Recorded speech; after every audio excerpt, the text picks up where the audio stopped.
Capture du jour, nous sommes jeudi, mesdames, messieurs, avec Yasmine Damata et la complicité de Ange-Michael Dorego. Roch, nous allons découvrir une caricature. Nous avons hâte de découvrir la caricature et déjà, nous allons voir. Ange, vous allez nous aider à bien lire les écriteaux, s'il vous plaît. Merci. Un peu le test. Voilà. C'est bizarre, mais moi, j'arrive pas à lire malgré mes vers. Moi, j'ai oublié.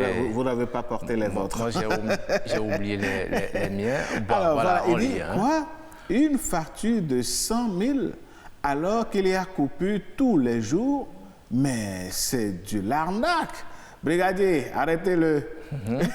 Et ensuite, le brigadier, il fait quoi? On va en haut. Tout de suite, chef. Oui. Ouais, non, voilà, il dit, mais non. allez me chercher le DG alors. Non, il dit, mais tout de suite, chef.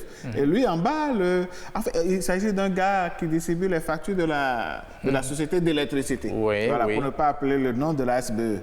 Pardon, commissaire, ce n'est pas moi, c'est le DG. Ah oui, et le commissaire qui dit, allez me chercher le DG. Ouais, c'est ça. Alors donc, c'est l'histoire d'un distributeur de factures qui distribue la facture à un commissaire commissaire de police certainement. Et le gars qui s'étonne pour dire, mais 100 000 francs de facture, alors qu'il y a des coupures tout le temps. Ouais. Ça ne s'explique pas. Ouais, ça ne s'explique pas. Mais si vous n'avez pas été coupé pendant tout le temps et que le matériel que vous utilisez n'est pas de bonne qualité, si c'est un matériel ou bien des appareils électroménagers usagés que vous utilisez, ça peut consommer. Oui, mais ici, le commissaire est clair, hein, il y a eu assez de délestage, assez de coupures. Bon, et puis on lui ramène une facture, une coupure par exemple qui dure 2 jours. C'est déjà arrivé dans ce pays, même très récemment, 2 jours, 3 jours. Oui, mais une bonne localité est restée dans l'obscurité. Oui. Mais est-ce que ceux-là seront d'accord de recevoir une facture de 100 000, 200 000? Non, mais bon. On risque d'aller chercher le DG de la société. Même si c'est le cas, même si c'est le cas, c'est pas parce qu'il est commissaire de police qu'il va. Vous voyez la casquette de l'agent releveur. Apparemment, c'est comme s'il lui a donné. Non, il lui a donné une paire de gifles et puis la casquette s'est retrouvée en l'air. Moi, je ne fais pas la même. Il a usé de sa position pour faire une sorte de violence sur l'agent. L'agent, il n'en est pour rien. Moi, je ne fais pas la même lecture, mon cher. À moins que ce soit lui qui est mal relevé, justement. On doit pouvoir situer les responsabilités. Si le compteur n'a pas été mal relevé, eh bien, vous calculez vous-même, c'est sa consommation. Maintenant, si cela n'a pas été relevé parce qu'il y a des agents releveurs qui, au lieu de passer relever le compteur, ils viennent, ils passent par là et ils inventent quelque chose et puis on entasse les factures, on vous les amène. Si vous-même, vous n'avez pas eu pendant 1 mois votre facture, il est dit que vous pouvez vous déplacer vers l'agence et réclamer votre facture. Attendez, Roch, je suis d'accord avec vous pour tout ce que vous dites. Mais regardez bien la caricature. Je reviens sur l'histoire de casquette. Je ne fais pas la même lecture, mais je pense que le commissaire n'a fait aucune violence physique sur le gars. C'est sa peur bleue qui fait que le caricaturiste a donc voulu exprimer la peur du gars en facture qui a fait que, bon, c'est une expression en matière de dessin. Vous n'avez jamais giflé quelqu'un qui a casquette sur la tête? Maintenant, tout commissaire qu'il est, oui, il faut que... bon, il n'use pas de sa position, mais il est étonné qu'on aille chercher le DG.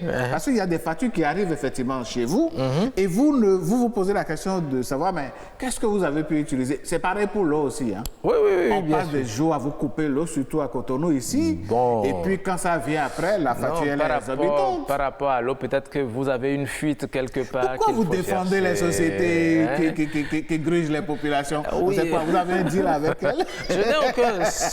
Vous savez, lorsque vous leur posez ces problèmes, ce sont les explications, les raisons éventuelles qu'ils vous donnent. Donc moi, je ne fais que servir. Quand il y a coupure, attendez, quand il y a coupure, quand il n'y a plus du tout d'eau, quand il n'y a pas du tout d'électricité, qu'est-ce qui explique les factures exorbitantes? Bon, si vous avez accumulé les factures et que vous n'avez pas payé les factures chaque mois... Je crois qu'on va s'en arrêter là, parce qu'avec vous aussi, on ne va pas trouver la solution. D'accord. Mesdames, Messieurs, ce qui est sûr, si les agents releveurs viennent à la maison, ils n'en sont pour rien, hein, ce sont les compteurs. Donc, vous pouvez écrire, comme le roc le dit, vous adresser donc aux sociétés incriminées. Voilà, vous pouvez faire comme le commissaire, demander qu'on aille chercher le DG. Non, ou bien vous faites venir votre électricien ou bien votre plombier pour vérifier les choses et puis après vous pouvez... Hein? Allez, mais ce qui est sûr, les sociétés parfois abusent aussi, ça il faut le dire, ça c'est clair. Voilà. Allez, merci à vous Ange Nicaise Dorego. Roch, nous tendons vers une autre rubrique et aujourd'hui, comme nous aimons bien manger, vous avez choisi de nous parler du gboman. Oui, le gboman, bon, en fongbé, on l'appelle le gboman, mais en français, on l'appelle la grande morelle. Ah, la grande morelle. Voilà. Mais quand vous allez sur Internet, non, vous trouvez aussi gboman. Et vous tapez gboman dans Google, vous trouvez gboman. Gboman, ça n'existe pas qu'au Bénin. Bon, ce qui est sûr, ça existe nous sommes fiers de également notre fongbé. Ailleurs. Voilà. En fongbé, on appelle ça gboman. Peut-être que dans une autre langue du Bénin, ça s'appelle un autre nom, etc. Mais en fongbé, on l'appelle gboman. C'est du gboman que nous voulons parler aujourd'hui. Vous voyez ça déjà en image, c'est déjà préparé, c'est déjà cuit, c'est déjà prêt à être consommé. Il faut dire que la grande morelle, le gboman, appartient à la famille des Solanacées et qui regroupe... La famille des Gbomanacées. Non, pas du tout. C'est son nom scientifique.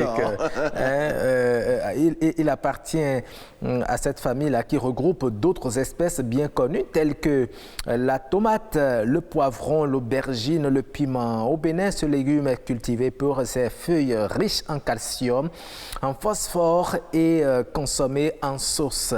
Ainsi, elle fait partie des 3 premiers légumes feuilles produits au Bénin et constitue une source de revenus importante pour les producteurs. Malgré cette importance, bon nombre de producteurs n'arrivent pas à tirer le maximum de profit de leur production par faute de maîtrise des techniques de production. Il faut dire qu'au Bénin, ce sont les maraîchers qui s'occupent de la production du gboman.